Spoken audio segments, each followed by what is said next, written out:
Ferrari just made an internal decision that could leave Lewis Hamilton completely stranded for the rest of the season.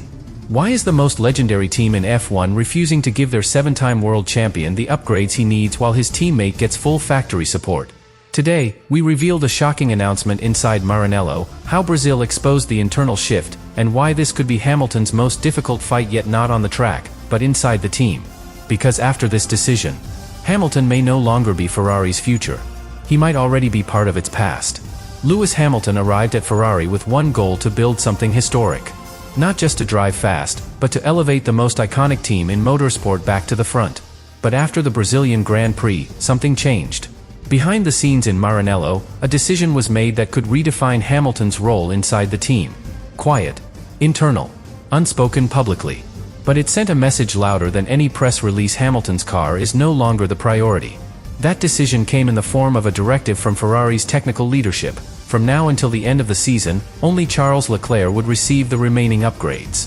Floor modifications, suspension geometry changes, rear aero packages, all set to be installed exclusively on Leclerc's SF25. Hamilton's car? Frozen. Locked into its current spec. The official reason? Data stability. The real implication? Hamilton is now outside the core development path of Ferrari's 2025 campaign. The turning point was Brazil. A weekend that exposed everything.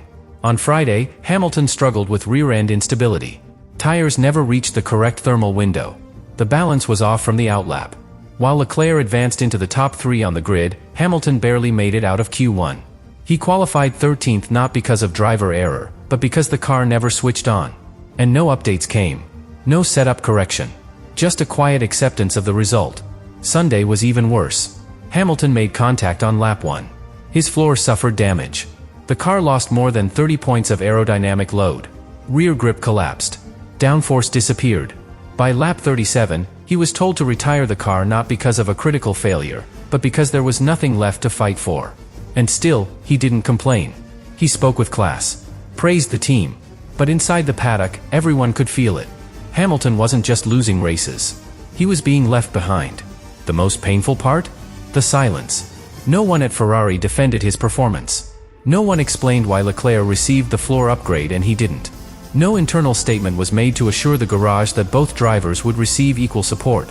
Instead, Ferrari chairman John Elkann appeared at an event in Milan and said, "Our focus is on drivers who grow with the car and deliver stability." A subtle shot, but in Formula One, the quietest words often carry the sharpest meaning. So now we ask, what happens next? Because Lewis Hamilton didn't come to Ferrari to be a number 2.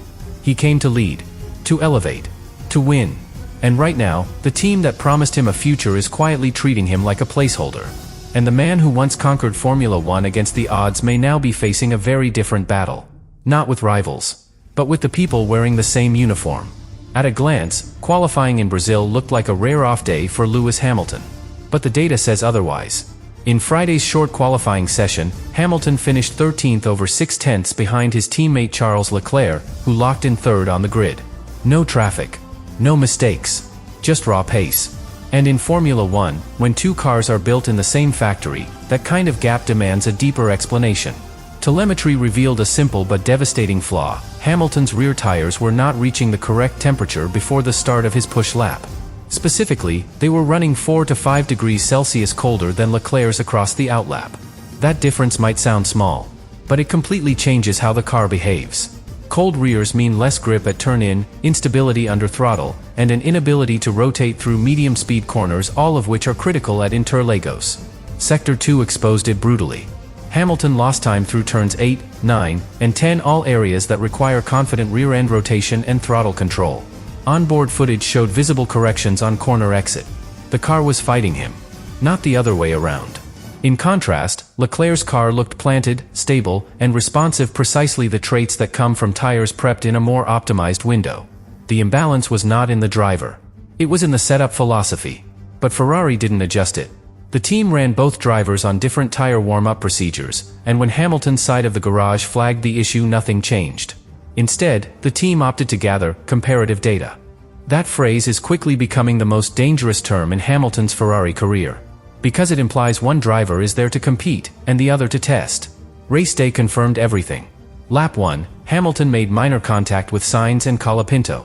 But what followed was a dramatic drop in pace. Post-race analysis confirmed Hamilton suffered damage to the left side of the floor and rear diffuser, costing over 30 points of downforce. In F1 terms, that's catastrophic. Imagine trying to compete with both feet tied together. That's how much performance was lost. And still, he drove on until the car could no longer sustain engine temps. By lap 37, Ferrari called it, box. The race was over. But the deeper story had already begun, because this wasn't just a bad Sunday.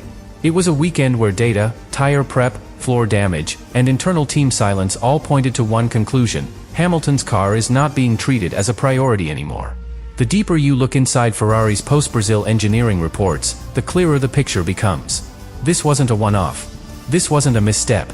This was part of a calculated structural shift, and it began quietly weeks before Hamilton's retirement in São Paulo. After the United States Grand Prix, internal strategy documents confirmed what fans had feared: Ferrari was splitting development. One path for Leclerc, a frozen baseline for Hamilton. The reasoning behind it? Officially, it was data consistency. Engineers were told that to prepare for next season's regulation changes, they needed to isolate the performance of new upgrades on one car, only Leclerc's. That meant all floor evolution, rear suspension tweaks, diffuser upgrades, and cooling adjustments would go to car 16. Car 44 Hamilton's would stay in static spec until the end of the season. No updates. No aero tuning. Just observation. This is where the story stops being technical and starts being political. Because Hamilton didn't just lose lap time, he lost his place in the team's engineering narrative. His setup feedback? No longer the foundation. His race comments? Logged, but not actioned. His car? Still carrying the same floor package he drove with in Qatar. And when a team like Ferrari stops evolving one of its cars, what does that really say? That the future has already been decided. And it's not just the floor. In Brazil, Leclerc ran a rear-end revision designed to improve traction under lateral load, specifically in long-radius corners like turn 6 and turn 12. Hamilton didn't. The result? Leclerc could trust the car to rotate early and get back on throttle. Hamilton, meanwhile, was fighting constant rear slip, mid-corner hesitation, and under-rotation. On paper, same chassis. In reality, two completely different machines. This development divide didn't appear overnight. It's the result of internal prioritization, quiet decisions made between race weekends, passed down in engineering meetings, never spoken about on camera. But the impact is massive. Because in Formula One, development is destiny. And once a driver is taken off the upgrade path, he's no longer part of the team's climb, he's just holding the ladder. And this is where Ferrari's shocking announcement fits perfectly. Because after Brazil, they didn't promise to balance resources. They didn't pledge equal treatment. They announced a technical shift for 2026, a restructure built around long-term consistency and car driver integration. In coded language, that means one thing: Leclerc is the plan. Hamilton is the passenger. After the Brazilian Grand Prix, as the paddock packed up and the press searched for answers, Ferrari's reaction was nothing. No debrief. No apology. No commitment to upgrade parity. Behind the scenes, engineers had already been informed that no further parts would be developed for Hamilton's car. The order was given: focus all remaining aero and suspension work on Leclerc's feedback. For Hamilton, there was no meeting. No explanation. Just silence. That silence grew louder 3 days later. Ferrari chairman John Elkann, speaking at a financial summit in Milan, was asked about the team's future. His response was cold, calculated, and telling. We believe in building long-term success around drivers who grow with the car. No mention of Hamilton. No credit for his leadership or contribution. Just a subtle signal that Ferrari's vision doesn't include the man who once brought Mercedes back from the brink of collapse. For those listening closely, it wasn't just a PR answer. It was a verdict. And inside Maranello, that verdict has already reshaped priorities. Leclerc's engineers have been granted additional freedom to experiment with floor stiffness and rear ride height for the final rounds. Hamilton's side? Restricted to baseline setups. One engineer described the environment as controlled drift, a polite way of saying the second car is now being used to validate decisions, not drive them.